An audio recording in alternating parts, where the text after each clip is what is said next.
Now it's recording. Okay. And so we're going to talk about how do you find out where they are from. So the first thing is, where do my ancestors, where did they actually live? And this was so exciting to me because I did find the street that my great-grandmother lived on, because it was on one paper, and that she lived on 3 Maha. And I'm going to show you why that didn't give us a lot of information. I'm very jealous of, Debbie made a very similar trip. Debbie Goldsmith, where's she sitting? Over there. And she had her address and the house was still standing. So that's really special. But I felt so special just walking down the street. So now I am walking in the footsteps of my ancestors. So the church was at the end of the street. That's the street sign. The picture in the middle, that's Shebrushin, something like that. And most of those houses are still standing, but I didn't know their address. So I took pictures of as many houses and I said, maybe they lived here, maybe they lived there. It's a small town. So. How did you find the street? What? How did you find the street? It was on one of her papers. Okay. Yeah, it was on one of her documents. It had the address actually, but that didn't help me. But it was a very, very short street. And they lived right in the center of town. So here's how I found out what's going on. So this is my grandfather's naturalization declaration of his intention to become an American citizen. So they have to write where they're from. So I don't know, you probably can't read it, but he says he's from Shebashin, Russia. Shabachine. Okay? This is actually how you spell it over here. Shebrushin. Okay, so this is actually how you spell it. Now what I found out is Shebrushin is the Yiddish name of the town. It was also called Shebrushin, which is how my grandfather pronounced it. But now, how do I know where that is? Because I didn't know Shebrushin, I just had his spelling. So you have to go back and learn some history. So Shebrushin in the medieval was Greater Poland, then Austria, and then Congress Poland. Then from 1832 to 1915, it was the Russian Empire, and that's when they lived there, and that's why it says Russia. Then 1915 to 1918 was Germany, and then was Poland again. And then 1939 to 45, I was very lucky. My family left between 1898 and 1911, or 1913, before the wars. Then it was Germany, then it was the Russian Empire again. Actually, that shouldn't say Russian Empire, that should say Soviet Union. It was part of the Soviet Union. Although I learned Poland was not, it was a satellite country. It wasn't, unlike Latvia and Lithuania, that were actually part of the Soviet Union. Poland was influenced and had Soviet advisors, but they weren't part of the Soviet Union. So they were under their influence and they did terrible things to Poland and Latvia and Lithuania. The Soviets did almost as much damage to Jewish life as the Nazis did. Not the people, the Nazis killed all the people, but the Soviets destroyed a lot of the standing synagogues, all the cemeteries. They used the tombstones to make roads and buildings. So they're all gone. So now I know the 4 towns the same way from the naturalization papers. Sometimes their manifest said the town they were from. Actually, it's a little bit hard. The manifest doesn't ask the town where they're from. The manifest asks, what was the last town you lived in? Well, my grandfather went to Warsaw before he emigrated. So he said he was from Warsaw. He wasn't from Warsaw. He just went there a couple of months before he had to go. So, so you need to do a lot of searching in some cases. If you're from England or Scotland, it's not quite as hard because those places are basically named the same, or Japan or China. Most of those have the same names. But this part of the world was very difficult to figure out. Also, they changed the names. And also my great-grandmother, Bobby, the Rose Deutsch, every single paper she wrote a different town. She was from Minsk. She was from something like Devin, something similar to Devin. She was from Devin. She was from Kiev at the time. So I couldn't count on Rose. But I knew Rose's sister and Rose's brother, and they always said they were from Dvinsk. So that's I decided, okay, they're from Dvinsk because that's what's most said. And now Dvinsk is Daugavpils. Vilnius was Vilna, and now it's Vilnius. I think the other one, Shebershin, which I can't pronounce, is now that, however you say it. So these are the 4 towns that my ancestors came from. But for flying and for sightseeing, I also went to all the main cities. So I went from Riga to Daugavpils to Vilnius to Kaunas to Mariupol, Warsaw, Krakow, Frampol, and Shebershin. I'm taping this for my cousin. I'm sorry, Beth. I still can't pronounce it. Okay, so what I should start, I took a lot of slides out because it was too long. But I need to give you a background that's not here. We decided to use a company to help us. We didn't do this. I'm not Leanne Zeller. So Leanne likes to do everything herself. I don't like to do everything myself. So I went online and I Googled travel agency or tour operator that specializes in Central and Eastern Europe. And I found one in New Rochelle, New York. And they primarily do individualized trips. They do have some, but they'll put together whatever you want. So we told them where we wanted to go. They sent me back an itinerary and a price. It was around $11,000 per person. That was with a private driver who stayed with us all the time. And that was 4-star hotel. So we wrote back to her and we said, could we do it a little bit cheaper? I mean, I know these hotels are like $70 a night, $60 a night. So she said, yes, we can. And she sent me a whole bunch of 3-star hotels. And there was a good one in most of the cities. One there wasn't, Mariupol there wasn't, so we stayed in a 4-star hotel in Mariupol. And instead of a driver with us the whole time, they arranged drivers to take us from point A to point B. And then another one from point B to C, another one from C to D. And every tour that we went on, there was a driver who took us to the tour or the tour guide picked us up. So there was one case here in Krakow. We went by tram, but everyone's on those scooters.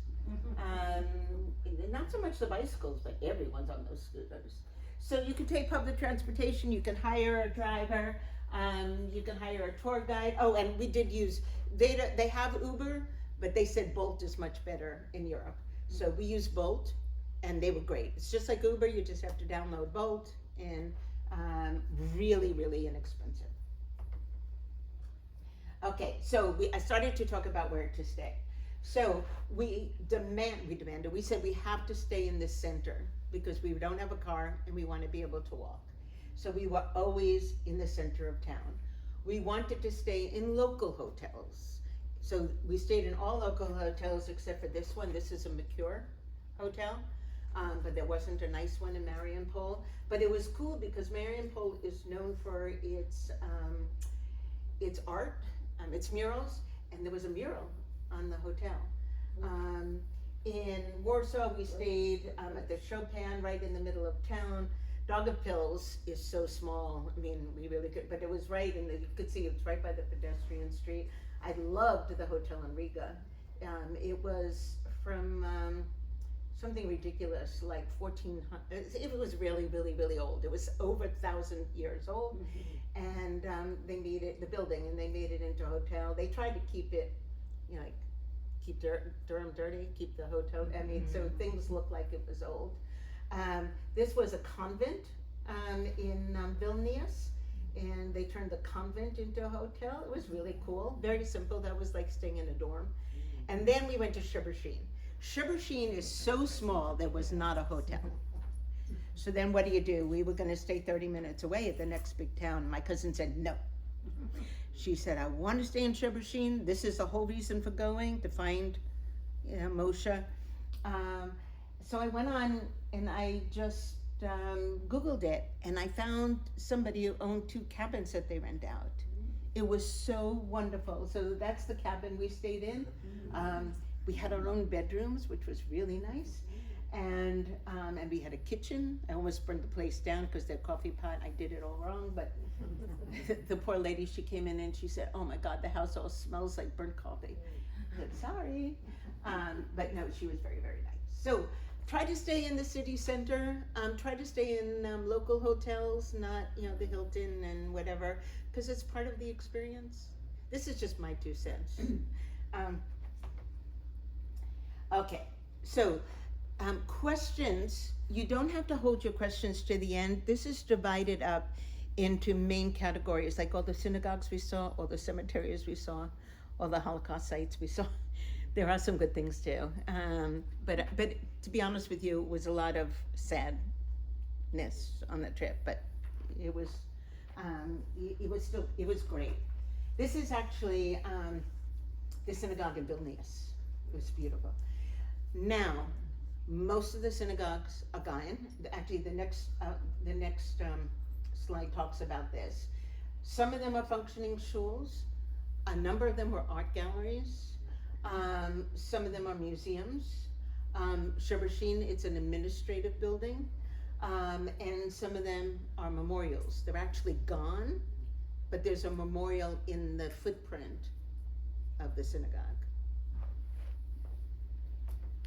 So this is what I learned.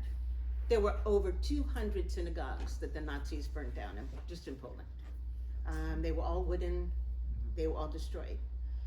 The really sad thing that I sort of knew, but I think I blocked it out, is that most of them were burned with people in them. So they put all the people in the synagogue, they set them on fire. And 208 were destroyed in Latvia. Oh yeah, so 200 just in Poland, 208 in Latvia, and 62 were destroyed in Lithuania. The synagogues that were not destroyed were because they served the Nazis well. There was one, I'm trying to think where it was, I think it was Riga, that was in the middle of town and very close to 2 buildings, and these were buildings the Nazis were using. So if they burnt the synagogue down, all the buildings next to them would burn down. So what they did is they took the synagogue, they put up a wall in front of the ark, and the main part is called the bima, in front of the bima, and they used it to store munitions. So anything that was of use to the Nazis, they didn't destroy. Most of the surviving synagogues were closed down under Soviet rule. We talked about this already. Latvia and Lithuania were under Soviet rule, and Poland under Soviet influence. Today, Latvia has 2 synagogues in the entire country. One in Riga and one in Daugavpils. We went to both. Lithuania has 2. We went to both. And Poland has 26. And in Krakow, they have about 4 or 5 in Krakow. Krakow is home to the International Jewish Festival every year. We went, now I forgot, I think they were celebrating their 35th year. But Poland still has the worst anti-Semitism, but they have 26 synagogues. So this is just a few that we saw. So this one, oh no, how do I go back? Oh, does any? Oh, here, maybe there, back one, previous. I did that too fast. So this was in Riga. This is a active shul, but most of them don't. By the way, shul and synagogue, shul is just the Yiddish for synagogue. So it's an active synagogue, but I mean, it's if they get 10 people, they're lucky. And women don't go; it's only men. Even though there's a woman, the women sit upstairs, and the men are downstairs. This is both an active synagogue and a museum. So we went in June, and they had an exhibit on the attack by Hamas on October 7th there.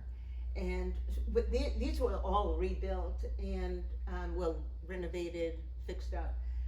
But these were the original glass stained windows. It was completed in 1903. It is the only synagogue in Riga that survived. And it survived. This one was used, I'm trying to see it, as a warehouse. This was not the choral synagogue. The choral synagogue is the largest one, and it's called the choral synagogue because the acoustics are so good, that you can hear, like if there's a chorus or, they're singing. The choral synagogue, which they say was the most beautiful and the largest, people again were put in it, and it was burned to the ground.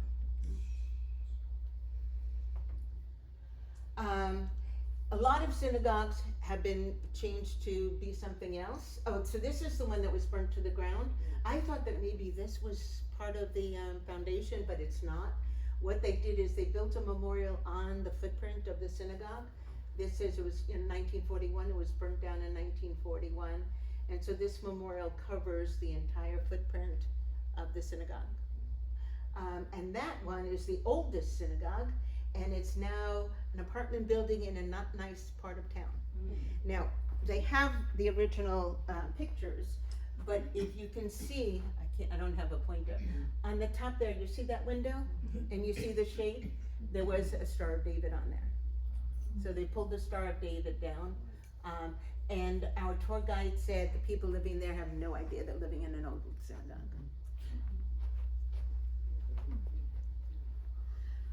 So now we're going to an ancestor's place, Dag of Pills. It was really interesting because they don't have a rabbi, but they do have a president who acts as a lay rabbi, and he's also the tour guide. And it's half museum and half synagogue, but the museum was so weird. So there was a sewing machine, there were all kinds of irons from the time, and there were all kinds of books, but there was a little bit of history. One of the things I thought interesting is a Siddur. Siddur is the prayer book. So there was a Siddur that was written in Russian and Hebrew. And again, one of the reasons it wasn't burnt down is that it was very close to other buildings. This is Vilnius. This is one of the most gorgeous synagogues. And my cousin wanted to go to services, so we were there on Friday night. We made arrangements with Chabad. Chabad is an Orthodox organization whose main purpose is to bring Jews back into Judaism. So they're not proselytizing, they're just trying to get Jews to come back to their religion because so many Jews are secular now. And in Vilnius, there is in Lithuania, there is a large attempt to find people who don't even know they're Jewish through DNA and to bring them back to Judaism. In Poland also. So the reason I was so glad we went to services because we were able to see the inside of the synagogue Friday night, and Saturday when we had our tour, of course, you can go in the shul. So I do have pictures.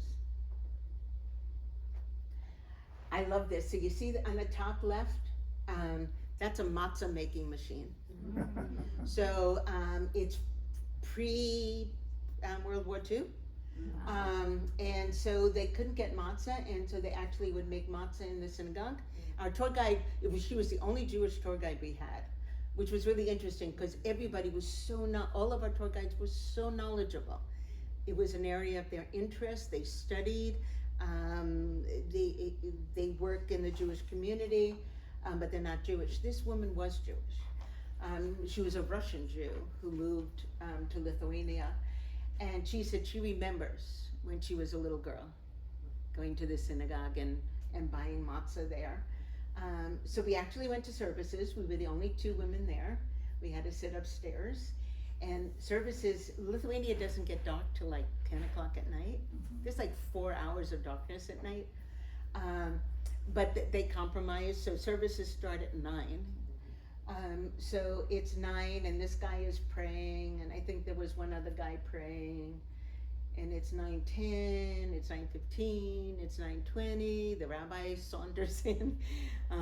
They can't start yet because there's still not 10 people, so about 9:40 services started. And again, the Siddur is in Russian and Hebrew, and then the bottom right picture is looking down from the women's section.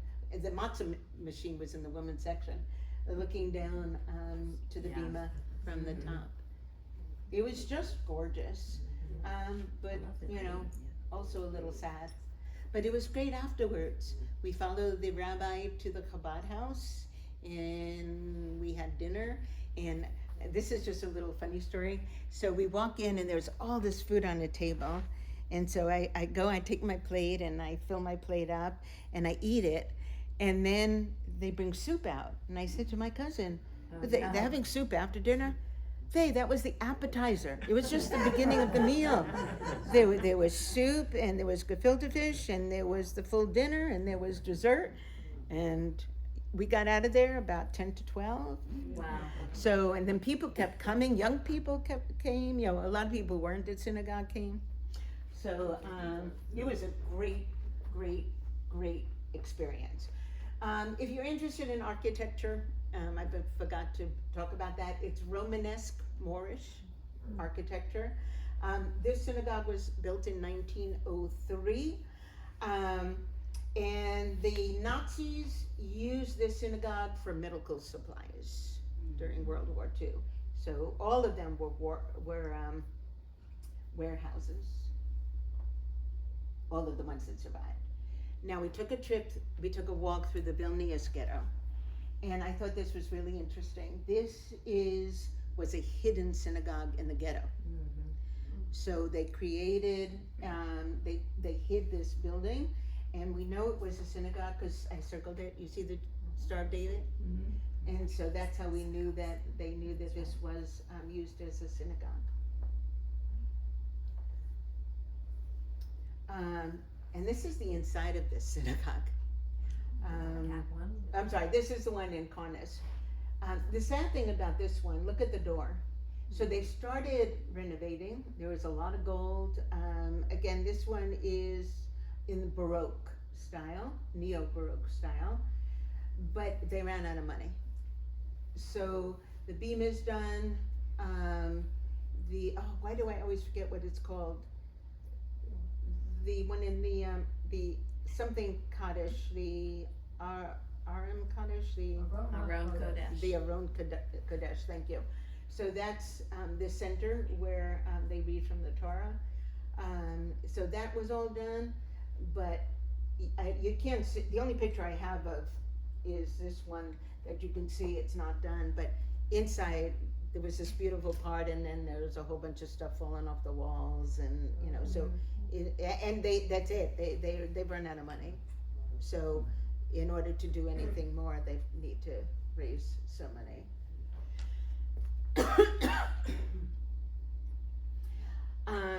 This is the town where my great-grandfather Samuel Dembowitz lived, Mariampol. It was a beautiful, beautiful small town. There are no Jews left. In Daugavpils, there are about 200 Jews left. Here, there are 0. And so the synagogue is an art gallery. And I was a little disappointed. This picture is actually off the internet because it was never open. We couldn't go in. But there's nothing left of the synagogue. Doesn't that even look like, I don't know who that's supposed to be. Yeah, so art gallery. So this was constructed in 1985 when it became an art gallery. It was converted so the Nazis used it for garbage. And after the war, they actually used the building for recycling. So they collected all the recycling here before getting rid of it. There's also there's offices in here for the educational center. Okay, now in Warsaw we went into a couple of synagogues. Can you see this window? Okay, so there have been 3 fires, well really 2 arsons, 1 fire, or maybe all 3 were arsons. And yeah, they were, all 3 were arsons. So I forgot the year, in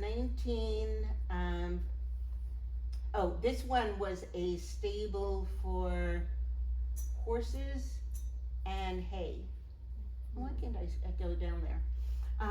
So I forgot the year and I can't see it over here. It was 1970 something. Somebody threw flammable material into the front entrance and the whole front entrance burned.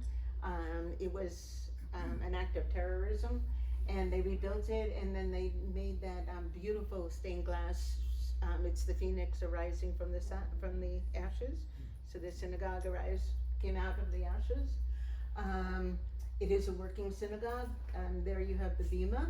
And here they did separate, there is a women's section upstairs, but they also put in a mechitza. And so the women are on the right and the men are on the left. So this is in Warsaw. And Warsaw has a small Jewish population. This is a private synagogue. For those of you who are Jewish, you know Camp Ramah? Well, Ramah is the common name or the American name, I'm not sure, of Ramu. And Ramu was one of the most important rabbis. And this is a private synagogue in honor of Ramu, who is Ramah. And his real name is Rabbi Moses Isaris, known by the acronym REMA, or Ramah in English. In fact, there was a group of kids from Ramah there because he's buried there, Ramah. And so they were going to pay their respects to him. What does a private synagogue mean? Yeah, so it belonged to a person in his house. Oh. So there was a big house there, and then this was his synagogue. It is very small, and she said it's still a private synagogue. Huh. One thing that surprised me that I didn't know, but they're all gone, is that a lot of these small towns or shtetls had different synagogues for different trades. So if you were a painter, a house painter, you went to one synagogue. If you were a tailor, you went to a different synagogue. So they were by trades. And I didn't not know that. There were so many things that I learned that I did not know. And somebody asked me, well, did you find out a lot about your family? The answer is no. But I found out a lot about where they came from, what kind of life they led when they were there. I thought that all shtetls, all I thought about was Fiddler on the Roof. So I thought a shtetl was only Jewish people. But Shebushyn was a shtetl. I have a book called Tales of the Shtetl, and it's about a survivor of World War II. It's by a survivor of World War II about the shtetl, the town. But what I learned when I was there is that wasn't, it wasn't, she said Christians lived next to Jews, Christians, Jews, and they went to school together because, I'll talk about the because in a few minutes. I mean, how that ended. This is also Krakow. This was all gold leaf.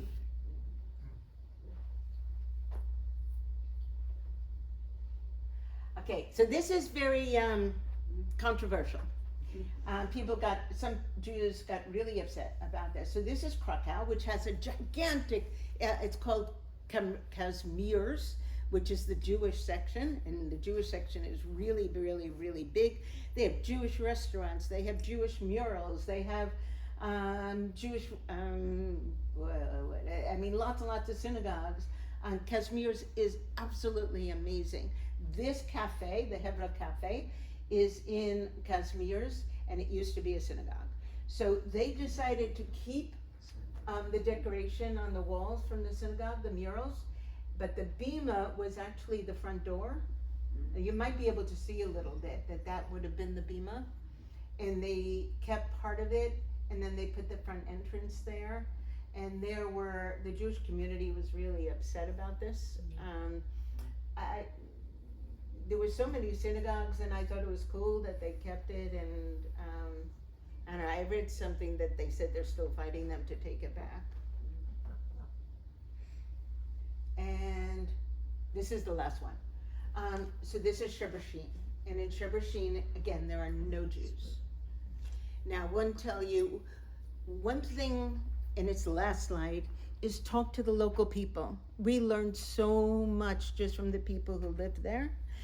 And when we were in Shebershin, the lady who owned the cabin that we were in said, "Oh, I know this woman. She used to be the principal of the school, and she taught history at the school before that, and she would love to talk with you and walk with you and show you the town."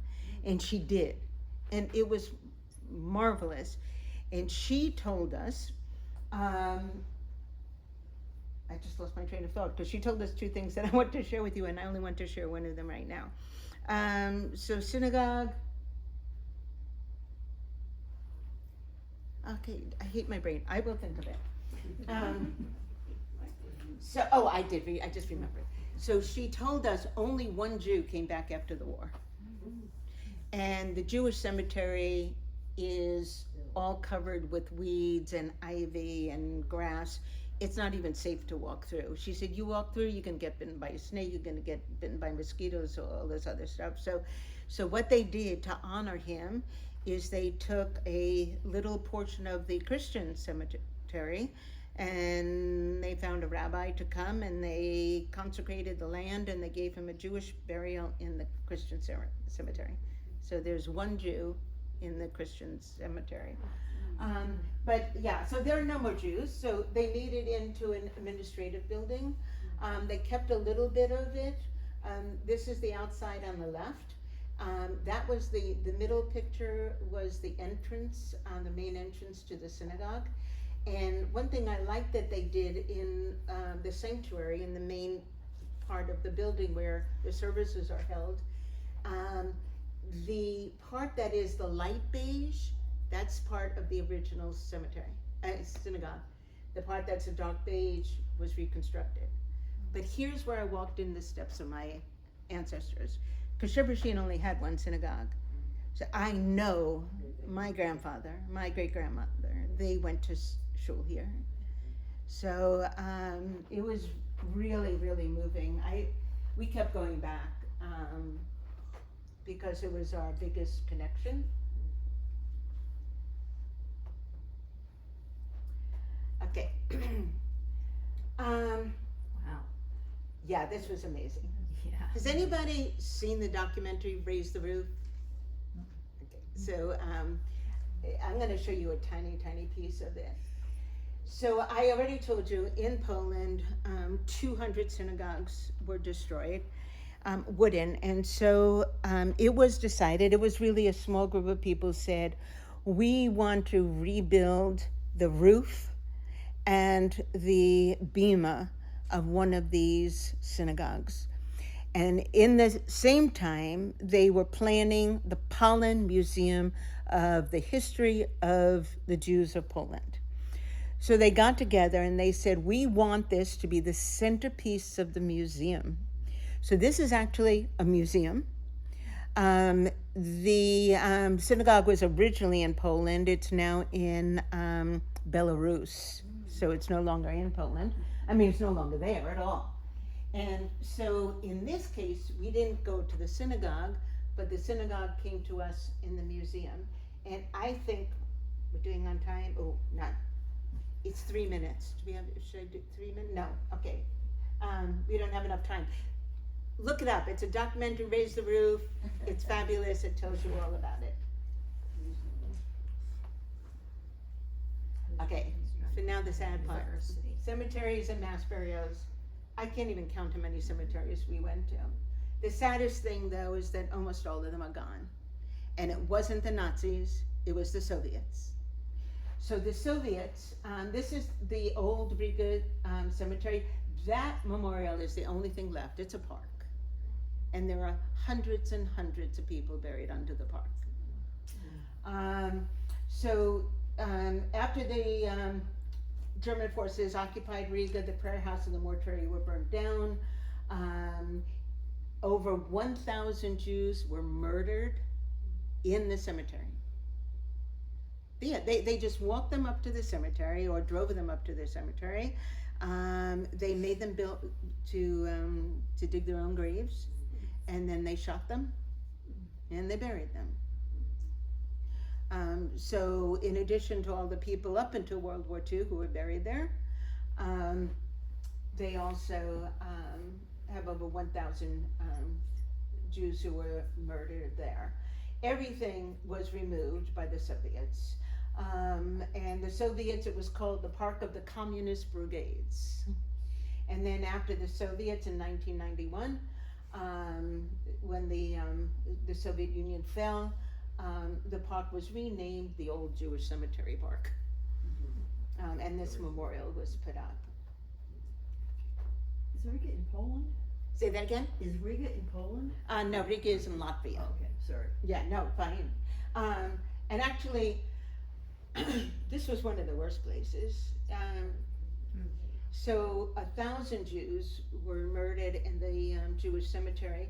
25,000 Jews were murdered in Rumbola Forest. So it's a little bit outside of Riga.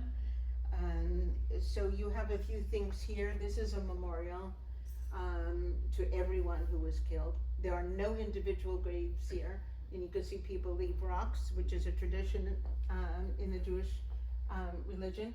This is another memorial. These rocks actually create a Jewish star around the menorah, and that is one of the posts marking the mass graves. I'll tell you, going through all of these towns and the cemeteries, it made me so thankful that my family left in the early 1900s. Because, you know, if they didn't leave before the Holocaust, we probably wouldn't be here.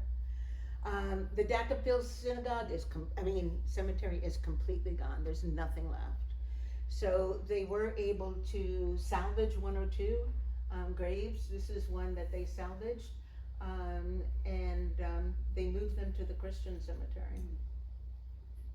So they have a section of the Christian cemetery that's been reserved for Jewish burials. Because like I said, I think she was Jewish, our tour guide, and I think she said there were about 200 Jews there, mostly Russians. This is another mass burial. This is Pottery. It's a very famous, there's been movies made about this one.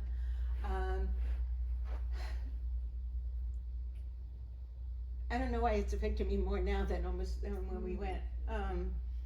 So the first memorial was made during the Soviets, and there was no mention of any Jews. It was just said that a lot of people, because a lot of Soviets fought on the Allied side, and so a lot of Russians are buried here.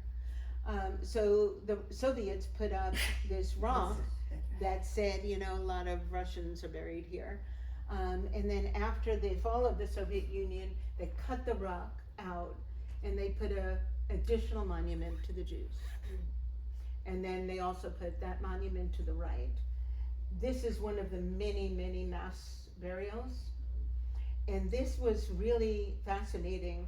One man who was killed in the mass murder, they found his ID. Most of them, they took off all the clothes, so they had nothing, but this guy had his ID on him. So what they decided to do is to make one individual grave to represent the 25,000 killed. So this gentleman was killed, and he has his own grave.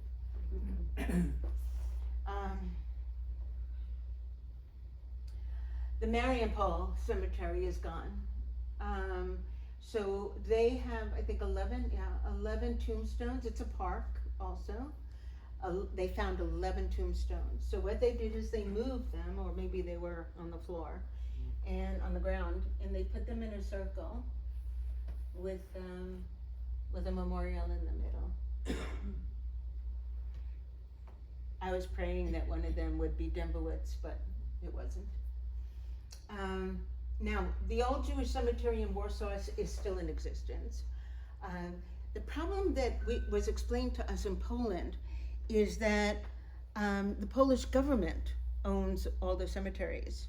And they said, let nature take its way. You can't remove the vines, you can't remove the grass, so the tombstones just exist as they are. There is a project to clean them up, so they're slowly going to different ones and cleaning them up. But so you see a lot of them are falling apart. That was the entrance. And this was fascinating because the chapel is still there. Well, let me start over here. This is a tombstone that was taken out by the Soviets, and it was made into a grinding wheel. So it was used to grind wheat, whatever. Now it's sitting at the entrance. This picture over here, they do have new burials in the Łódź. It's Łódź, the Łódź Jewish cemetery. And a group of Israelis came to pay their respects, and they left their shirts there. So that's what that is.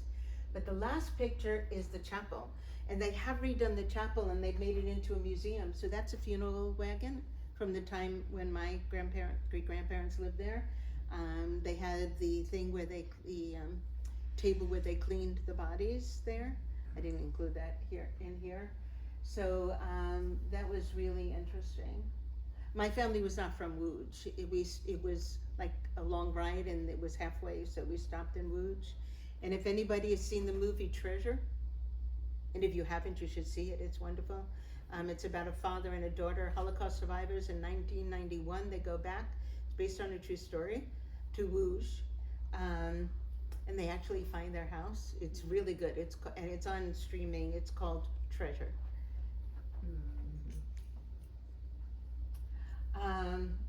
This is another one in Krakow. I'm going to go fast because there's a lot more. Okay, now my great-grandmother was from Frampol, and Frampol on September 13, 1939 was decimated by the Nazis. Hitler looked at a picture of the town. This is what the town looked like. Oh, I wish I had a sticker.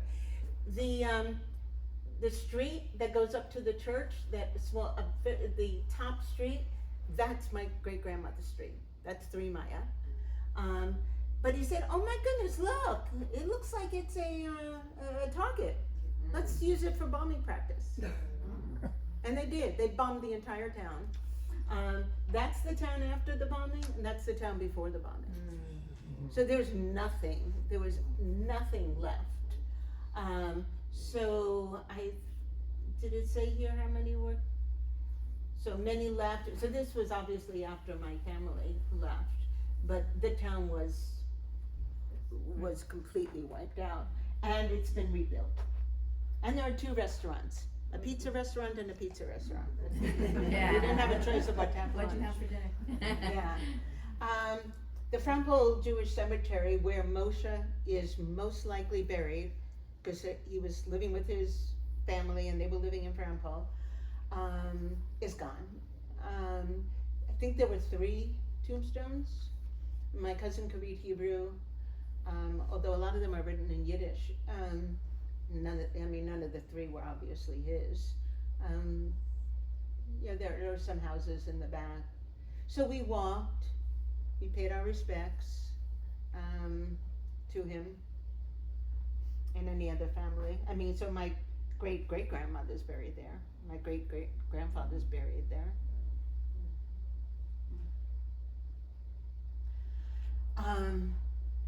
So, I don't know if you can go back and remember the first picture. There was a street where it said walking in the steps of your ancestors. That was Cemetery Street, and our cabin was on Cemetery Street. And Cemetery Street ends right there at the cemetery. And this is when she told us that the Jews and the Christians all lived together and all went to school together. So on one day during World War II, the Nazis rounded up all the Jews and walked them up to the cemetery. And she said, that there was a little girl, there's a story of a little girl looking out, and she said, why are they taking my classmates away? Why are they taking my friends away? And they just watched these people walk up to the cemetery, and they were all killed and buried in the cemetery, mass graves. So thank you, great-grandfather, for leaving. So, so we went in a little bit, we saw these tombstones on the ground, and then that's what it all looks like. And she said, if you come in the winter, maybe you can go a little bit further because there's snow on the ground. So, let's get fun. Can I ask a question? Yes. So when your family left, Mhm. where did they go to initially? Okay, great question, and I am gonna get to that, but they all went to New York. Directly. Yes, Wow. they all came over on a ship. My great-grandmother was 15, she left by herself. Actually, she went to London, she lived in Leeds, which has a big Jewish, so I don't know what the connection is. She probably only had enough money to go to Manchester. She lived in Leeds which is right outside of Manchester, for 1 year. Worked as a tailor, and probably made enough money then to voyage to New York. So they all went to New York City, to Brooklyn. One side, the Dembowitzes, moved to Rochester, and he was a house painter in Rochester. We're trying to figure out how he met my great-grandmother, because she was living in Brooklyn. We think we know that an uncle worked in a deli, and my grandfather worked in a deli. And yeah. So what else? That's my cousin up there. Okay, so food is so important to our roots. And I know this because I grew up with some food that if I offer it to people who didn't grow up, they go, gefilte fish. Nobody who didn't grow up with it likes gefilte fish. We ate gefilte fish on this trip. We ate herring on this trip. Because there were so many Jewish restaurants. Well, my father loved borscht. Borscht is really Russian, but it was very popular among the Jews in the area. It's made out of beets, and I always hated it. So we went to this restaurant. My cousin ordered the borscht. I had a mushroom soup, which you can't see, and I did not taste it. But then we had a food tour, and they served us borscht Christmas soup, and with dumplings. And our tour guide said, no, you must taste it. Really, it doesn't taste anything like that borscht up there that your father liked. And it didn't. It was the best soup I've ever tasted in my life. It is fermented beets, and they're fermented for a long time. And then my father didn't drink, but he always had sherry herring. And some of you might have that same experience. Well, they called it by a different name, something else, herring, but we went to a place that makes it over here. My cousin is enjoying a glass of it, and it was good. I bought a bottle, and it didn't make it home. We finished it. So, when you go, no matter where you go to Italy, you go to England, you go to Thailand, eat the food, because it is part of your heritage. I don't understand people who go and, they eat American food. And then, it's not like I like everything. And pierogies.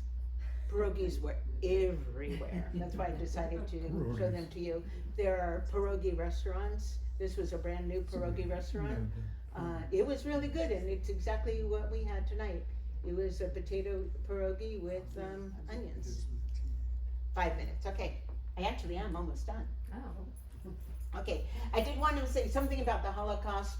I thought we lost nobody in the Holocaust, but my great-grandfather, after his wife died, he remarried, and he had 3 more children. His son left and went to Argentina. And doing my research, I found a whole family in Argentina. Some of them moved to Texas, but now I have all these Facebook friends in Texas who are Dembowicious. They changed it to the Polish version of Dembowitz, Dembowicious. But except for the youngest daughter, she did not leave, and she was put in a concentration camp. Now, this, I found this online in Ancestry. This is her transfer paper. The problem is after this transfer paper from, it does say, I forgot now where she was. It should say, if somebody could find it really fast. It starts with an S. I'm looking. Anyway, she disappears. She's not on the Holocaust list of victims, and she's not on any list I can find, but this says she was in the concentration camp. But her oldest brother left, and he made it out, so part of the Dimbo, that family is still around. So ghettos, I am gonna speed it up.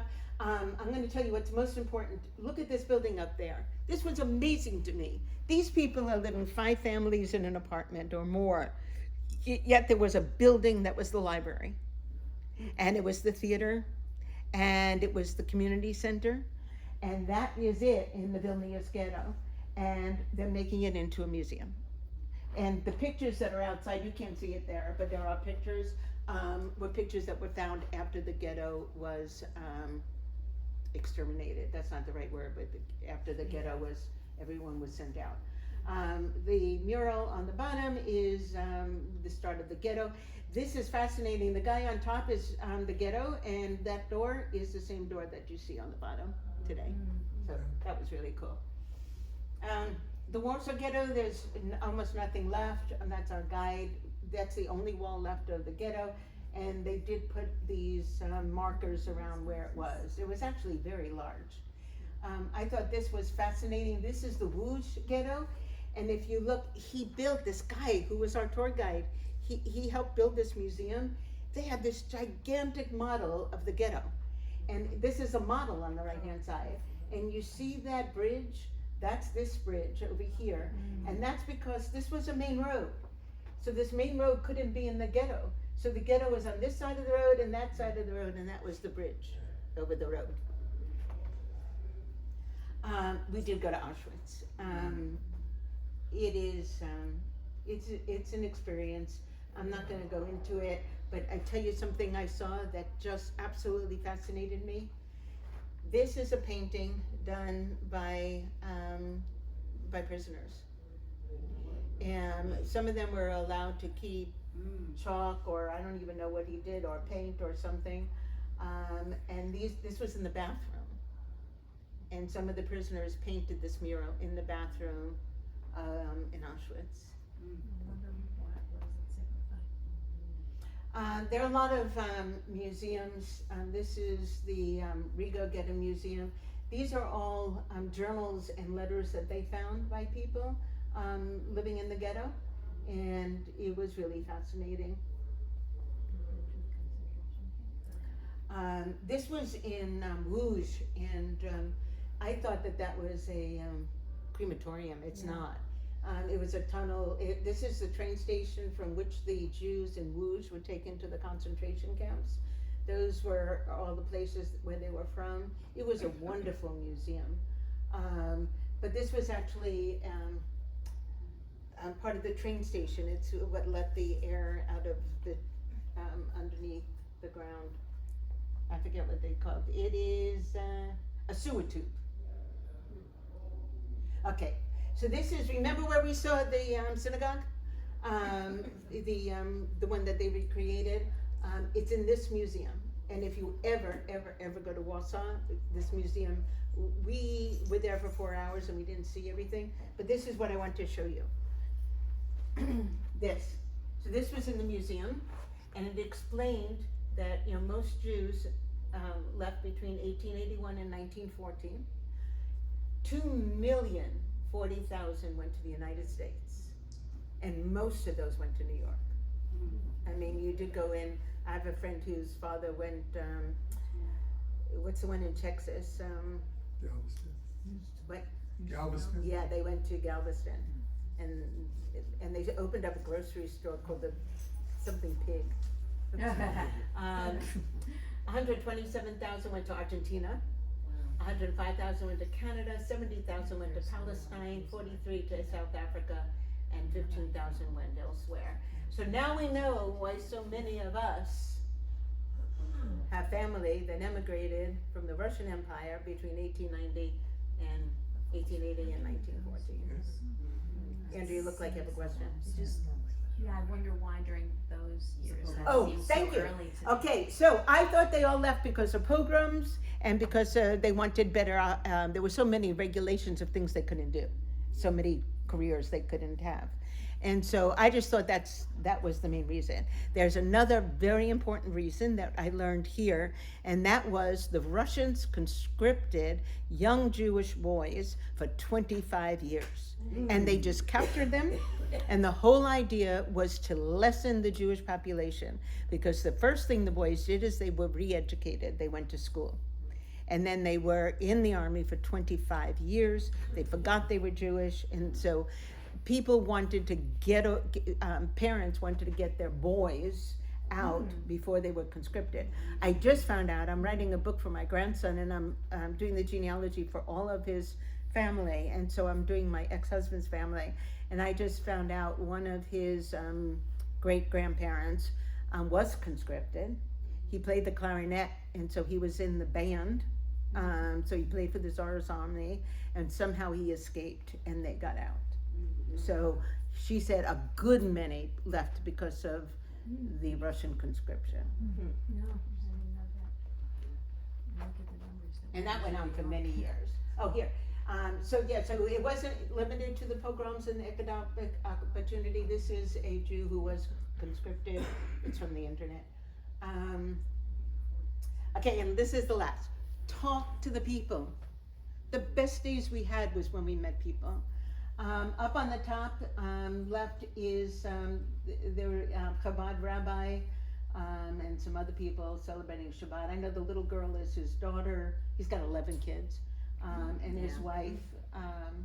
The guy on the right, he was great. He did our walking tour, and we learned a lot from him. The guy on the bottom, that's the chief rabbi of Poland. Now, for those of you who aren't Jewish, the Jewish world is extremely small. There is a word we call it's Jewish geography. Everywhere you go, there is some kind of connection because we are so small.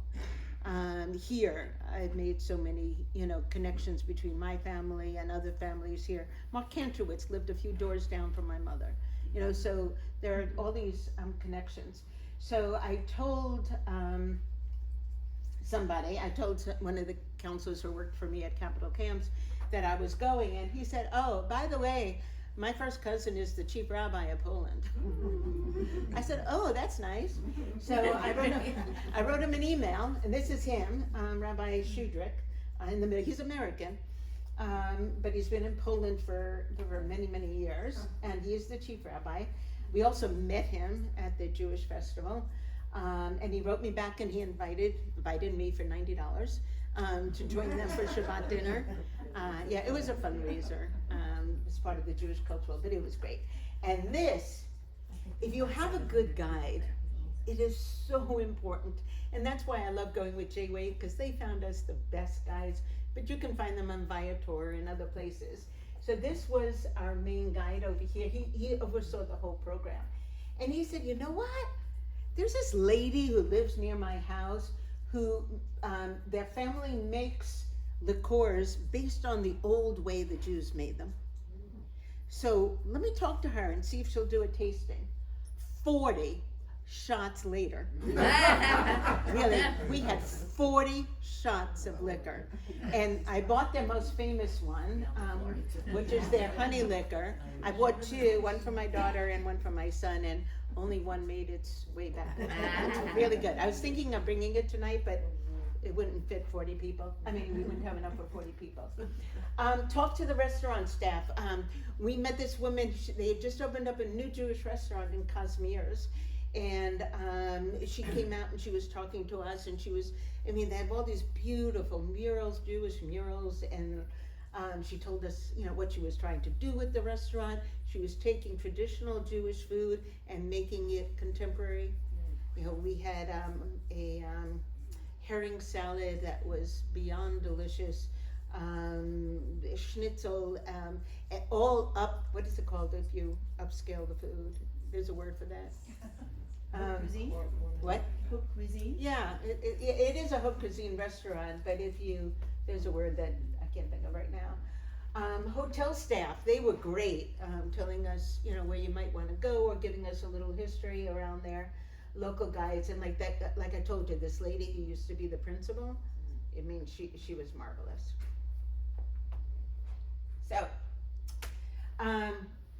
So that is my email address. If you want any information about how we did this, and doing genealogy, we used to have a genealogy club, but where's Laura? I know she's here, I saw her.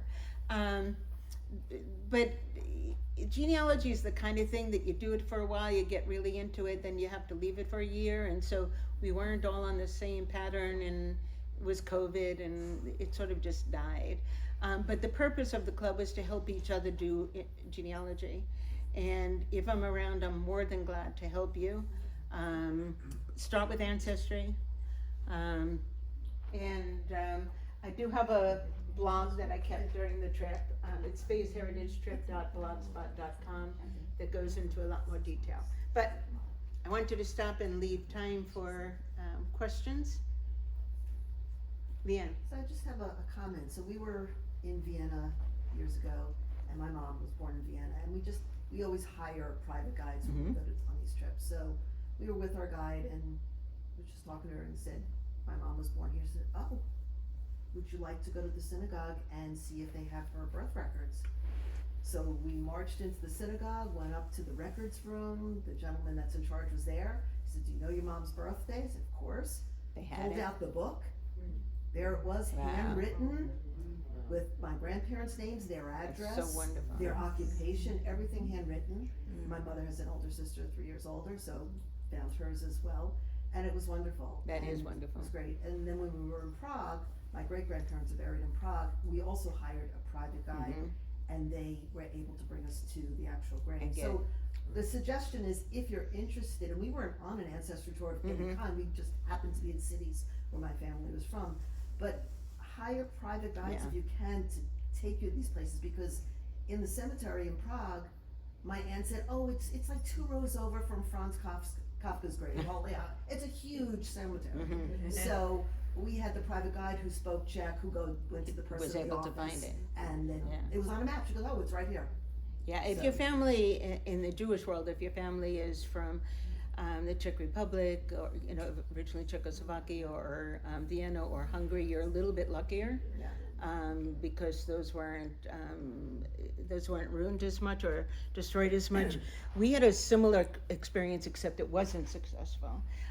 There are Facebook pages for every town. Like I belong to one that's Jewish ancestors from Zamash and Sherbashin. One's Jewish ancestors of Latvia. So I belong to like 5, Tracing the Tribe, which is, Jewish genealogy. And there's a genealogy Facebook page for everyone.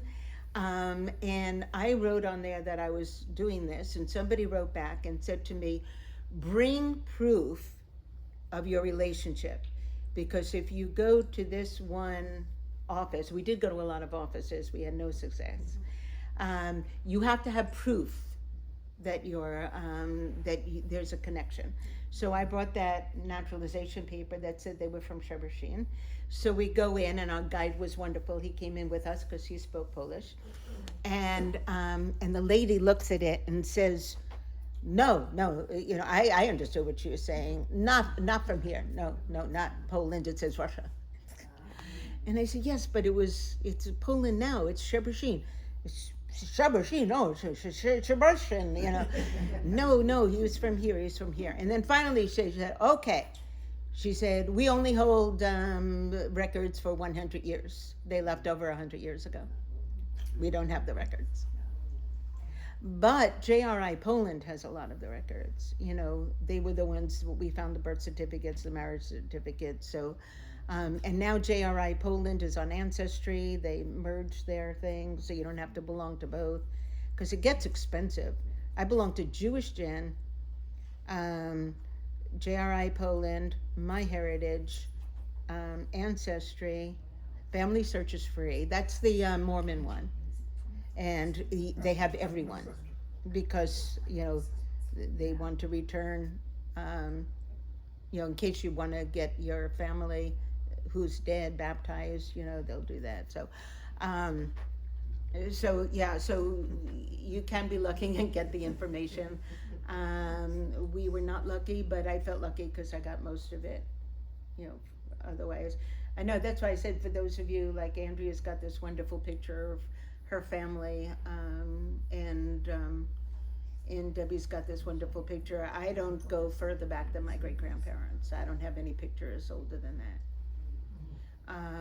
I think they just didn't bring them. I don't know, maybe someone has them. I don't know. Other questions? Pat? That was really interesting.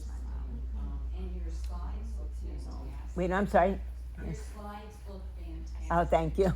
So I'm curious, it sounds like the Jewish population is not large. Who pays for the museums and cemeteries? Good question, very good question. A lot of it is donations. I know the Poland Museum, and by the way, another thing I learned is that the word Poland comes from the Hebrew, Pollen, which means rest here. And the legend is that a group, I forget where they're from, came into the forests of Poland and they heard God's word and he said, rest here. And the first thing you see when you come into this museum are not reflections, whatever this is doing, what's the word? Projections, thank you, of trees, because that's all they saw were trees, and they settled there, and so they called it Pollen, rest here, and then Pollen became Poland. So to answer your question, it's all donations. So, you know, they have a big wall with the people who gave $1 million and the people who gave, you know, $1,000, and so it's through tickets. I don't remember how much the museum was, like $24 or something, and then through donations. The cemeteries, there's a cemetery project, and they're also all asking for donations. For when they built the roof, that was done with donations, but also it was all students who built it and painted it, and it was their internship, and they didn't get paid. So they got room and board, and they went to 7 different towns, including my ancestors' town, including Shebersheen, which got me so excited. They were in the synagogue in Shebersheen, even though it was an art gallery, and they built their 1/7, painted it there. So it was really exciting to me. So the answer, Pat, is mostly donations. Other questions? So what would you say is the very first step if you wanted to do a trip? Well, the very like first this? step is finding out where your relatives are from. And Yeah, and once, Ancestry. yeah, and what, ancestry, like all the ones I said, my heritage, and get people to help you. Don't be afraid to help. Like if you go on JRI Poland or even Ancestry, they have people, volunteers. So like on JRI Poland, there's a list of volunteers for different areas. So I contacted the lady who was in charge of the area where my great-grandparents were from, and I said, I'm looking for this lost uncle, and she found it. I couldn't find it. She found his birth certificate and his death certificate. It's a lot harder if you're from Eastern Europe, Right. Russian Empire. It's a lot easier if you're just from Ireland, or Right. Scotland. They didn't move around as much. Yeah. But and the borders didn't and the change. borders Yeah. didn't change. It's also easier. I'm doing my grandson's family, and I've gone back to 1580. I've gone back to the Spanish Inquisition. It turns out they're Hispanic, and it turns out that my grandson's 12th great-grandfather was a converso Jew. And that's why I just did this program in New Mexico.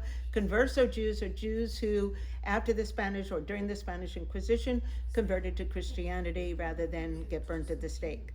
And they hid, and they just converted. Crypto Jews are Jews who converted but practiced Judaism in secrecy. And so the head of tracing, the woman who's the administrator for tracing the tribe, was one of our lecturers. And she also talked about the importance of DNA. So I talked to my daughter's father-in-law into doing his DNA, so we can see. She said, You know, yes, he's in the history books. The history books say he was a converso Jew. But because of where he went from Spain to the Canary Islands to Nueva España, and then to what is now New Mexico. And they said, you know, in the early 1500s. So yeah, so if you're from Spain, New Mexico, France, England, Ireland, the United States, it's much, much easier. So the Hispanic part of my grandson's family has been in the United States longer than any other part of the family. They've been here since 1580. It's Before- hard, what? It's hard when you're tracing, because, you know, I have my mother's mother and my mother's father, my father's mother, my father's father, you know, and they all came from different areas. Right. So there's a lot of work that goes into Yeah, it. it's a lot of work to do ancestry, but there's a bug, and once you get the bug, like most of my family couldn't care less, and they get annoyed with me because I talk about it so much. I have one brother-in-law, my ex-husband's brother.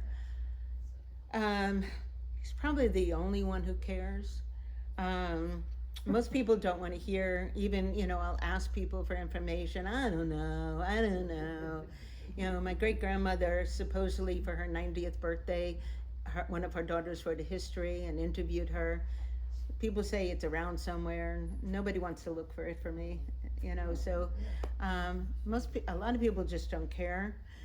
To me, it was really, really meaningful, and it was really meaningful not only to learn about where they came from and their traditions, but also the history of where we came from, even though it's not, you know, it wasn't my family's history, they left.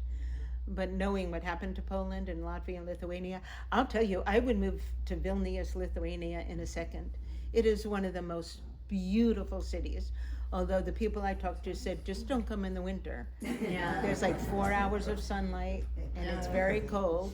But I met a Jewish guy from Florida who spends every summer in Vilnius. The average temperature in Vilnius in the summer is 72. You got about, 15 hours of daylight. It's a beautiful city, beautiful restaurants, beautiful stores. I fell in love with Vilnius, but I wouldn't move there full time, but yeah. How do you get somebody from Ancestry to help you with something? I'm trying to think if there is one in Ancestry. I know. Was it Ancestry? Now I can't remember. I use them all interchangeably, so I forget. There's one of them, and I think it's Ancestry, who you can look up other people who are looking at the same town you are. Okay. And you can contact them to see if you, but I found in my experience, I probably have contacted 3 or 4 and nobody answered me. On JRI Poland, this wonderful lady from the Shebershin, she lives in America, but that was her area of expertise and she helped me. But Ancestry has become pretty easy to use. You just, I didn't do it for many, many months because I was doing my grandson's family. And then when I went back, Ancestry has a little green leaf on the people where you have additional information. They're called hints. And if you don't go on for 10 months and you go back on, all my family had 5 hints, 4 hints, 3 hints. So then you go back and you start pressing those hints and you start finding mistakes. A lot of them are other people's trees and you'll find mistakes. I know I found mistakes on my tree. So yeah, you have to just keep going back and looking at the hints and searching and. My father's mother has been really a problem to find anything about her because I've come up with 5 different last names Yeah. with her. Where are they from? Poland. And also her first name, sometimes I see Katrina, Catherine, Katie, Yeah. Catherine with a K. And I try all those things and I don't get anything. Yeah. Yeah, and I understand that. Everybody in my family, when they came to America, changed their first names because they all had Hebrew names. Yeah. And like Chandler became Jean, and Moshe became either Melvin or, I don't know, everyone took a different Moshe name. And so, yeah, it makes it harder. You might find somebody who knows Poland that's, you don't want to go to JRI because that's Jewish records. But I'm sure, go on Facebook. People are so, in tracing the tribe and also in Jewish, translating genealogy, which is not Jewish site, there are all these volunteers who will translate. If you have a document that's not written in English, you scan it or take a picture of it, put it on Facebook, and you'll get people who will translate it for you. So I would find a non-Jewish Polish genealogy page on Facebook, which I'm sure there is, and people who do this tend to be very helpful. So maybe somebody there could help. But you're right about the names. And then, like it was Bronfenbrenner, Brenner, and then my ex-husband's family, it was, I don't know why, it was Busel. His family changed it to Bousel, and then other people Bussel, and all these people have different names, but yet they're all related. So it makes it difficult. Mike? I kind of hesitate to ask this question. Did you get enlightened or receive any information about the collaboration and cooperation of the locals Yes. with the Nazis? Yes, in Panary and the one in Lithuania, it was mostly the Lithuanians who did all the shooting. There was a lot of commiseration with the locals. In Poland, even in Szczebrzeszyn, nobody did anything to stop them. I mean, the Holocaust Museum a number of years ago did a special exhibit called, and they stood by or something like that. And it was all about not the people who commiserated, but the people who just didn't do anything, knew what was going on. They said in one of the forests, I don't remember, there were houses all around it. And the people knew what was going on. They heard the shooting. They didn't do anything. Well, they're afraid. Yeah, of course there's some fear, and also there's a lot of anti-Semitism. Another thing I didn't understand, and now I've seen some movies since, so I see how it works. We Were the Lucky Ones, which is just amazing. It's a true story about this family that all survives, and they all survive in different ways. It's just amazing. But when they were put into the ghettos, non-Jews were living in the ghettos. They made those people leave their homes, and then the Jews were forced to move into their homes, and then that's what Treasure is about. They go and they find this home. Those people, they were nicer homes. They wanted those homes, and then many families would come. Then at first, when it wasn't too crowded, it was just one family. Then it was two. Then it was three. Then it was four. And then it was five. So the answer is yes. A lot of them, and yes, some of the people. Some of the tour guides did talk about the locals. But I do remember, I think it was Panary, whichever one was in Lithuania, he said it was almost all Lithuanians who did the shooting. Okay. Before my family came over here from, before they left Lithuania, my aunt was about 15 years old, and they had a non-Jewish housekeeper. Believe it or not, they had a housekeeper. And the woman went up to her and said, as soon as you're dead, I'm gonna get your house. Wow. And that was here? No. Oh, that was in Lithuania. Annandale, right.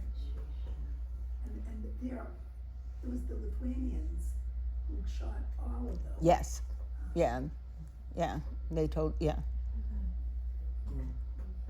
Laura? I think you've told me this story, but